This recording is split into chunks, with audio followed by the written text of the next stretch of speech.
NANI?! Nakapuksan mo muna yung message.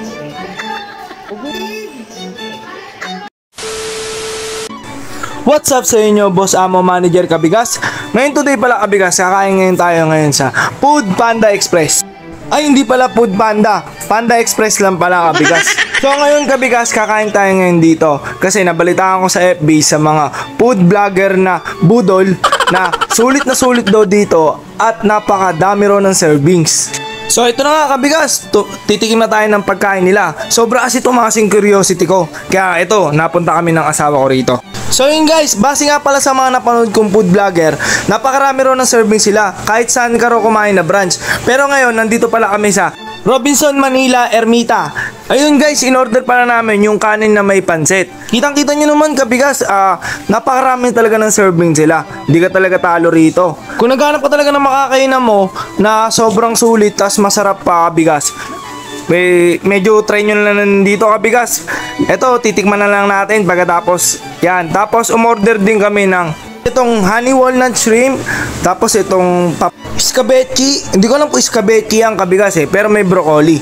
Basta gulay yan Kabigas, gulay. So yun Kabigas, ang interior saka ambience ng kainan Kabigas pang Instagrammable. So yun Kabigas, wala akong pakialam kung maganda o pangit man yung kakainan. Basta ako nasa isip ko, gutom na ako Kabigas. Let's do this! So yun Kabigas, nakita nyo na yung mga in-order namin. Tapos ito yung pinaka-favorite ko, yung sabaw. Ito na guys, nagdasal muna tayo bago natin kainin to. Yung sabaw nila parang kamukha ng paluto sa may tundo, sabaw ng paluto. Ito na Kabigas, titikman na natin. Mainit pa, hipan muna natin. Let's go! Ayun Kabigas, natikman na natin. Sa tingin ko naman Kabigas, ang lasa na ito, nothing special Kabigas, lasang sabaw naman siya. Ayun lang. Sabaw na may itlog. Ayun, yung sabaw na ito. So ayun Kabigas, ito na yung next na titikman natin. Itong broccoli. So yun na Kabigas, ito titikman na natin.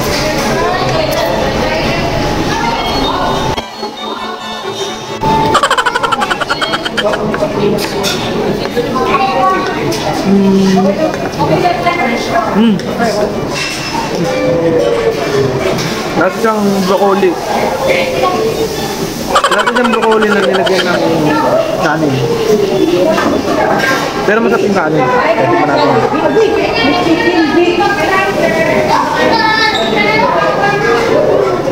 So ito Kabigas, titikman na natin yung pansit.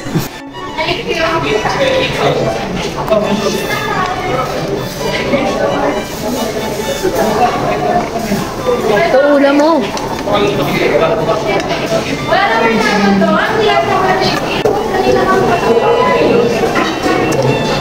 Lasa lang siyang pansit ng ano? Pansit na may tag sa 10 piso sa kanto. Ganun ang lasa niya. Walang kakaiba. Eto guys, titikman na natin itong pangalawang ulam. Baboy yata ito na binalutan ng ano, parang harina.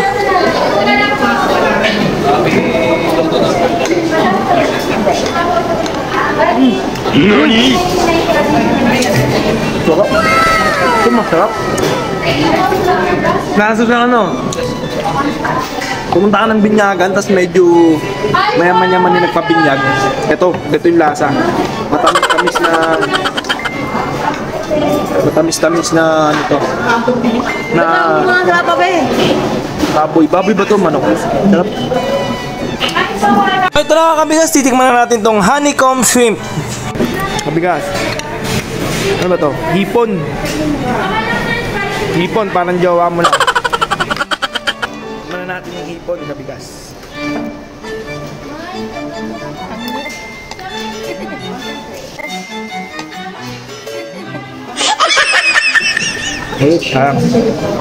Hipon ba to? O mais? Hipon yan. Hipon? Yung masarap din. Nasa siyang ano Kabigas, alam mo yun bumili ka sa kanto ng banana Q, pero ito nakalagay hipon. Yun, ayun ang lasa niya. Banana Q, pero hipon yung nasa loob. So yun Kabigas, ito titikman na natin itong fortune cookies. Ito. Ate, kung lasa na ito. Ano nakalagay? Pagkain ba to? Oo, pagkain. Tanga, buksan mo muna yung message.